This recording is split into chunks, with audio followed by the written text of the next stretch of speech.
Pada pertemuan ini, kita akan membahas tentang proses kerja pembuatan prototipe produk barang dan jasa. Tujuan pembelajaran yaitu siswa diharapkan dapat mengetahui proses kerja dalam kegiatan prototyping. Yang kedua, siswa dapat mengaplikasikan tahapan kegiatan prototyping di dalam kegiatan model prototyping. Kegiatan prototyping adalah kegiatan dalam pembuatan contoh desain produk atau prototipe. Jadi ketika kita membuat prototipe berarti kita sedang melaksanakan kegiatan prototyping.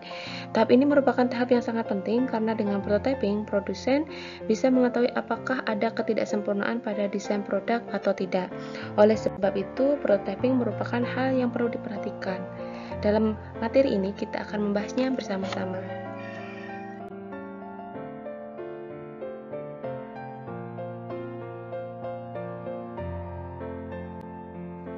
Gambar di depan merupakan contoh-contoh dari hasil pembuatan prototipe. Di pertemuan sebelumnya kita sudah membahas tentang pengertian prototipe. Prototipe itu sendiri merupakan desain awal atau bentuk dasar dari suatu produk yang akan kita buat atau diproduksi. Pada perusahaan-perusahaan, sebelum mereka memproduksi produknya secara massal, maka diperlukannya sebuah prototipe dalam bentuk sampel atau model. Prototipe di sini berfungsi sebagai alat uji coba. Dengan adanya prototipe maka dapat diketahui kelebihan dan kekurangan produk yang akan kita produksi. Jika ditemukan kekurangan, maka produk tersebut masih dapat diperbaiki sebelum nantinya diproduksi secara massal.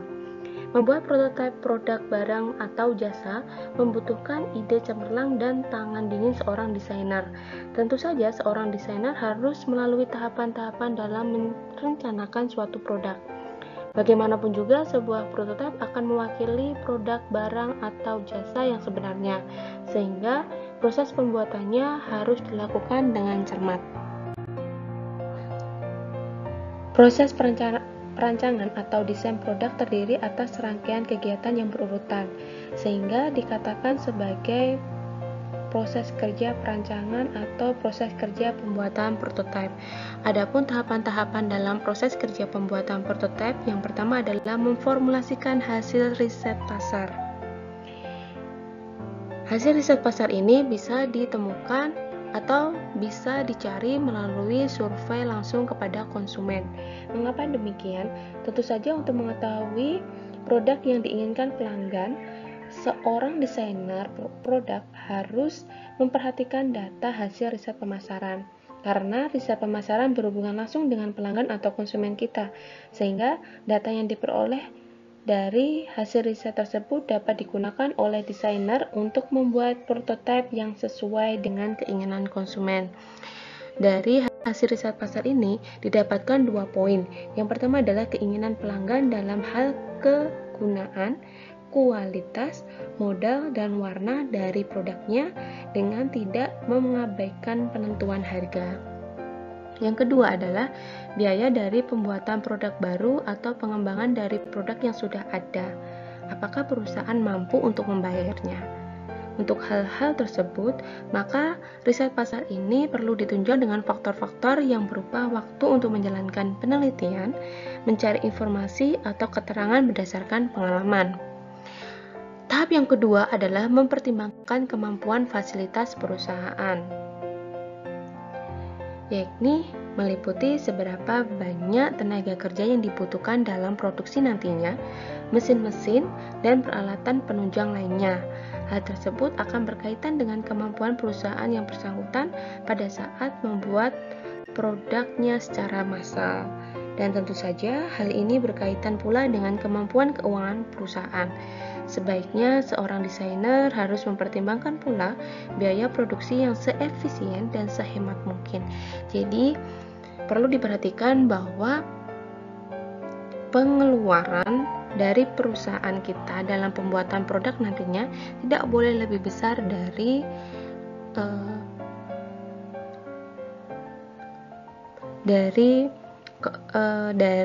keuntungan yang didapatkan dari pembuatan produk tersebut. Tahapan yang ketiga yaitu membuat sketsa. Dalam membuat sketsa, bentuk dari produk yang akan dibuat akan terlihat jelas satu dengan yang lainnya. Sketsa tersebut dibuat untuk mempermudah dalam pembuatan gambar kerja. sketsa dari masing-masing produk. Walaupun sketsa ini tidak menunjukkan ukuran-ukuran yang sebenarnya, tetapi dapat terlihat dalam skala perbandingan. Jadi perlu diketahui bahwa sketsa adalah gambaran daripada produk yang akan dibuat yang digunakan untuk mempermudah dalam pembuatan gambar kerja. Tahapan yang ketiga adalah membuat gambar kerjanya itu sendiri. Dalam gambar kerja dapat digunakan bentuk dan ukuran yang sebenarnya dengan skala yang diperkecil. Selain itu, dalam gambar kerja juga diperlihatkan bahan-bahan yang akan digunakan dalam pembuatan produk tersebut. Gambar kerja terdiri dari gambar semua komponen produk lengkap dengan bentuk, dimensi, dan material. Selain itu, juga menampilkan gambar susunan, spesifikasi yang memuat keterangan-keterangan yang tidak dapat dibuat pada gambar, serta rincian biaya. Jadi, bisa diketahui perbedaan sketsa dan gambar kerja di sini ya. Setelah gambar kerja tersebut selesai dirancang, kemudian diserahkan kepada pelaksana kegiatan untuk segera diproduksi atau dipelajari dan dikerjakan lebih lanjut cara proses produksinya. Jadi ketika desainnya dikerjakan oleh desainer, kemudian setelah selesai baru diberikan kepada bagian produksi untuk proses pembuatannya. Faktor-faktor yang mempengaruhi prototipe. Yang pertama adalah fungsi produk. Salah satu faktor yang mempengaruhi proses prototyping yaitu kegunaan atau fungsi suatu produk. Setiap produk yang akan dihasilkan mempunyai fungsi atau kegunaan yang berbeda. Hal ini tergantung untuk keperluan apa produk itu dibuat. Misalnya, produk makanan akan berbeda dengan produk minyak wangi. Dengan demikian, desain produknya pun akan berbeda sesuai dengan bentuk dan fungsi dari suatu produk. Bentuk dan fungsi suatu produk memegang peranan penting dalam menentukan suatu desain produk. Bagaimanapun juga, desain produk yang dibuat harus memperhatikan segi kualitas dan kuantitas yang akan memuaskan konsumen. Semuanya berdasarkan kepuasan konsumen. Kemudian faktor yang kedua adalah standar dan spesifikasi desain. Faktor lain yang juga menunjang dalam pembuatan desain produk, barang, dan jasa adalah faktor yang kedua, yaitu spesifikasi dan standar desain suatu produk. Dalam hal ini, spesifikasi dan standar desain suatu produk akan terlihat dari hal-hal berikut ini. Yang pertama adalah sambungan-sambungan. Artinya, perusahaan harus merencanakan bagaimana menyambung bagian-bagian supaya tidak terlihat ada bagian yang kosong. Jadi, ketika membuat suatu produk dan terdiri dari sambungan-sambungan, harus direncanakan sedemikian rupa sehingga sambungan-sambungan itu tidak terlihat menonjol di mata konsumen, sehingga akan lebih menarik. Kemudian yang kedua adalah bagian. Artinya, pada saat mendesain produk, pada bagian yang berfungsi untuk menyesuaikan ukuran keserasian desain yang disambung dengan bagian lainnya, sehingga jika disatukan menjadi sebuah kesatuan yang kuat. Jadi, memang benar perlu diperhatikan bagian-bagiannya ya. Jadi, ketika disambung tidak akan terjadi suatu kecacatan. Yang ketiga adalah bentuk. Artinya, pada saat mendesain bentuk harus diperhatikan keindahan dan kesesuaiannya dengan fungsi dan kegunaannya. Jadi memang bentuknya harus didesain sedemikian rupa dan disusun sedemikian rupa sehingga akan memperlihatkan keindahan dan kesesuaian dari produk yang dibuat. Kemudian yang keempat adalah ukuran. Artinya adalah ukuran perlu diperhatikan dan harus seimbang bagian-bagiannya secara keseluruhan. Yang selanjutnya adalah mutu. Artinya, mutu suatu produk harus disesuaikan dengan fungsi produk tersebut. Misalnya, jika produk tersebut akan digunakan dalam jangka waktu panjang, maka mutu produk tersebut harus lebih tinggi dibandingkan dengan produk yang digunakan dalam jangka waktu yang pendek. Jadi memang perlu diperhatikan di sini tentang mutunya. Yang selanjutnya adalah bahan. Artinya, apabila produk yang akan digunakan ingin berkualitas tinggi, maka bahan yang digunakan pun harus bahan-bahan yang terpilih, yang berkualitas tinggi, sehingga konsumen pun terpuaskan. Biasanya bahan ini akan berbanding lurus dengan harganya. Ya, ketika harganya tinggi, maka bahannya pun juga berkualitas tinggi. Yang selanjutnya adalah warna. Artinya, warna termasuk faktor-faktor yang mempengaruhi proses prototyping. Terkadang konsumen memiliki ciri dan kesukaan yang khas terhadap warna tertentu. Hal ini harus diperhatikan produsen agar dapat bersaing dengan perusahaan lainnya yang sejenis. Jadi, faktor-faktor dari standar dan spesifikasi desain ini harus benar-benar diperhatikan, karena dari satu poin ke poinnya lainnya itu sangat berhubungan dan berpengaruh terhadap produk kita nantinya. Faktor yang ketiga adalah tanggung jawab produk. Terkadang ada konsumen yang mengeluh akan produk yang mereka gunakan. Hal tersebut menjadi tanggung jawab pihak produsen.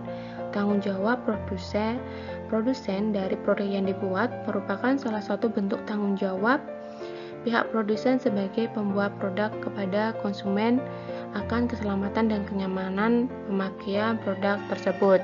Jadi ketika membuat produk harus benar-benar diperhatikan tingkat keamanan dan kenyamanan yang akan didapatkan oleh konsumen, sehingga konsumen itu akan puas dengan produk yang dibuat.